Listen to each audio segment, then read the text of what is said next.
Welcome to the Drips Draughts Podcast, where we help you bring your craft to draft. From soda to beer and from coffee to kombucha, we'll discuss making your favorite craft beverage in small or large batches and how to best serve it on draft.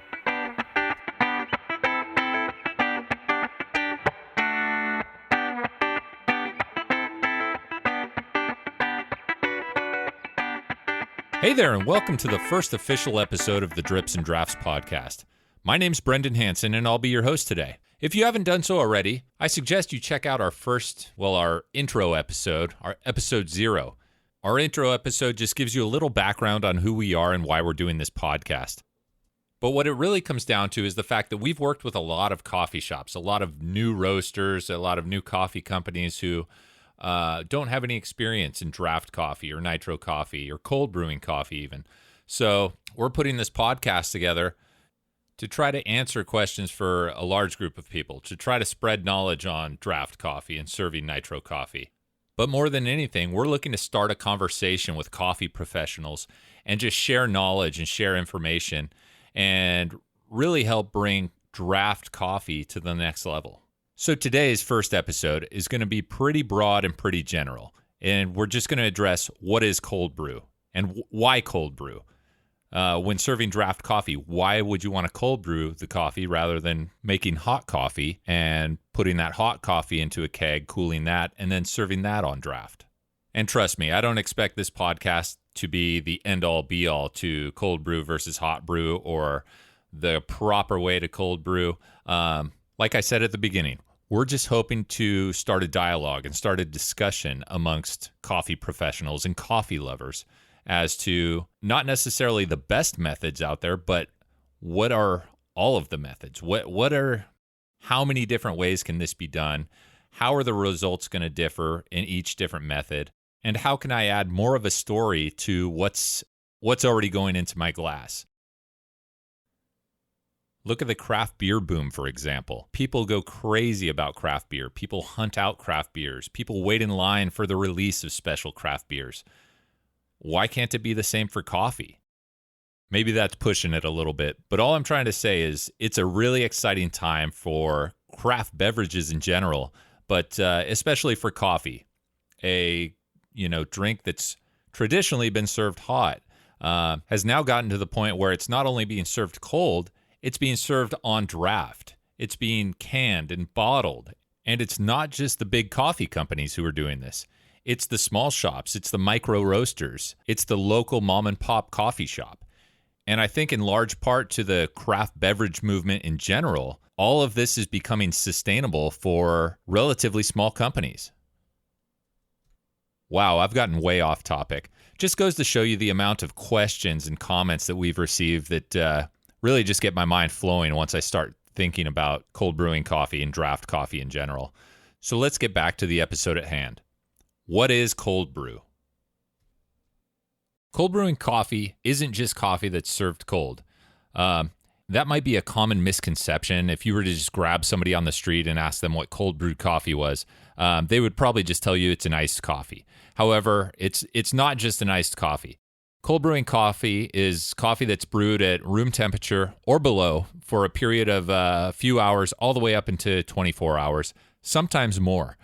And this is a topic that we could probably do an entire episode on, talking about steeping times for the coffee. What's the shortest amount of time to get full or at least good extraction? Or what's the maximum amount of time that you'd need to steep your beans or grounds in order to get a good extraction without over-extracting?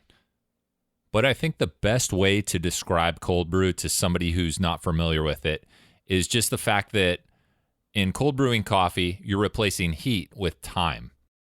So rather than pouring hot water over your coffee grounds, you're basically putting your coffee grounds into room temperature or cold water, and you're allowing them to sit there for an extended period of time. So what's the point of cold brewing if it's going to take you anywhere from, say, 12 to 24 hours? Why not just make a hot cup of coffee and pour it over ice? And the reason many people cold brew is that you get an entirely different flavor profile. When hot brewing coffee, the heat from the water extracts oils and fatty acids, And these are what can give coffee the bitterness that many people describe when they've tried a cup of black coffee. As hot coffee cools, these oils and acids chemically change, and as that happens, the coffee begins to lose its original and coincidentally, its intended flavor. When a hot brewed cup of coffee is given the chance to cool down and then is then reheated, it's never going to have the same taste that it originally had. And in my opinion, this is one of the most unique things about cold brewing coffee, is the fact that when it's cold brewed, you're not necessarily extracting all of the acids and all of the oils that are extracted when you hot brew coffee. So what does that mean? When you're cold brewing, you're replacing heat with time. So rather than running hot water through the grounds are going to be steeped in cold water to room temperature water for up to 24 hours. So without the hot water extracting the oils and the acids that give the bitterness that some people describe, we're left with a rich coffee concentrate that is loaded with just deep, rich coffee flavor. I hear a lot of people describe the taste as smooth when compared to a hot brewed cup of coffee. And I'd have to agree. The first time that I tasted cold brewed coffee, I was amazed. It was just smooth and rich. Those are the first two words that come to mind. So back to the question at hand. Is it worth it to spend the extra time that it takes to cold brew coffee? And overwhelmingly, I think the answer is yes. If you just look at the industry right now, it seems like everybody is cold brewing. I've talked to numerous shop owners who have been cold brewing for ages and making their drinks with cold brew for, as long as they've been operating, some up to 10, 15 plus years. But the fact that we're now moving into this draft coffee craze and nitro coffee, cold brewing is almost a necessity. And the reason I say that is because cold brewed coffee is much more stable, meaning that it's brewed cold and, what you see is what you get. Whereas with a hot brewed coffee, you've obviously got that change in flavor as the coffee cools down. So cold brewing gives you a little more stability out of the coffee, meaning the flavor's not going to change a whole lot, whether it gets hot or cold. Plus, you're going to get a little bit more shelf life out of it. And those are both topics that I'm really excited to dive into more, hopefully with some guests, talking about the stability of cold brewed coffee versus hot brewed coffee, as well as talking about the shelf life of cold brewed coffee. For instance, what's the common shelf life for cold brewed coffee? And what's the maximum shelf life for cold brew coffee?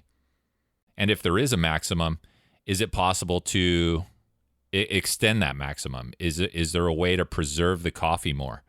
And actually, an interesting question I just got the other day was, how can I extend the life of my cold brew coffee without adding any preservatives or any other additives? I have an organic coffee and I want to preserve it, but I want to do it naturally. So if you've got questions or comments regarding any of the topics or questions that we've proposed today, send us an email, questions@coldbrewavenue.com, or you could find us on Twitter @coldbrewavenue. I know we didn't dive into draft coffee too much today, but if you've got any questions pertaining draft coffee or nitro coffee, send a message to Keg Outlet, info @kegoutlet.com, or you could find them on Twitter @KegOutlet. Before I end this podcast, I'd like to ask for a quick favor. If you've read any of our blog posts on Keg Outlet, or maybe you've downloaded and read The Ultimate Guide to Cold Brew Coffee and Serving Coffee on Draft, do us the favor of subscribing to this podcast on iTunes and leaving us a review. And let me just say, I don't know if this is legal or not, but if it's going to be anything less than a 5-star review, email us first. Let us know what we can do to make this podcast better. But honestly, up to this point, we've received such great feedback from everybody on everything that we've done, from the early blog posts at Keg Outlet to the publishing of our ebook, The Ultimate Guide to Cold Brew Coffee and Serving Coffee on Draft, and even now the private community that we launched that you can find at forum.coldbrewavenue.com. We've received such great feedback from everybody.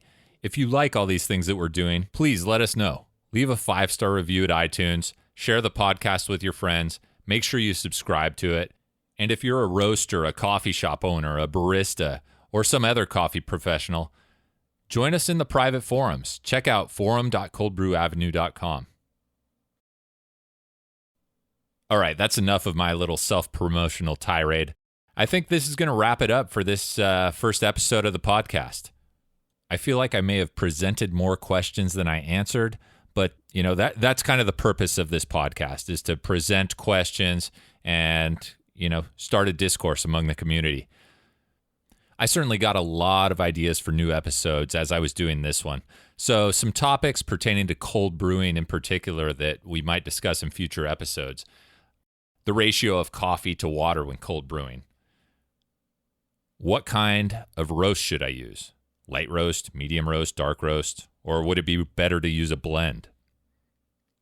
How long does cold brew last? And what's the best way to extend the shelf life? And pertaining to our organic brewers, what's the best way to add shelf life without adding preservatives? Another topic on cold brewing that I'd really like to get into in a future episode is whether to bloom or not to bloom when cold brewing. And blooming is just adding hot water for a very brief amount of time and then adding the cold water and allowing it to rest. How to cold brew in large volumes. Steeping times. How long should I be brewing my coffee? 10 hours, 14 hours, 18 hours, 24 hours. I've spoken with quirky baristas that say you have to go for 13.3 hours. And maybe that's the golden rule. Maybe that's the exact amount of time that you should do that. Does extending the steeping time change the flavor, or will it just make the brew more concentrated? So as you can see, we have a ton of ideas for different topics. We'll be covering some pretty broad stuff over the next few episodes, and then we're going to get a sign-up form going and hopefully start getting some podcast guests. We've had over 100 people who said, yes, I'd like to be on the podcast, and we're excited to feature some of our customers, some of our clients, some of our friends, and just get a different voice on, all these different processes that we've talked about. So that's something that you can look forward to from future episodes. Thanks for joining us on this first episode of the Drips and Draughts Podcast. We look forward to many more. You can find this episode at dripsanddraughts.com/1.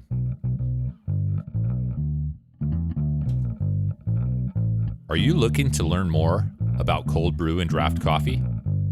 Join us in the Cold Brew Avenue private community to connect with and learn from other cold brew and draft coffee professionals. Plus, get access to exclusive content such as ebooks, how-to videos, buyer's guides, and more. You can learn more and apply for membership at forum.coldbrewavenue.com. Thanks to Keg Outlet for sponsoring this podcast. Thank you to everyone who has contributed questions and to you for tuning in. Thank you for listening. That does it for this week, but looking forward to seeing you again for the next episode of Drips and Draughts.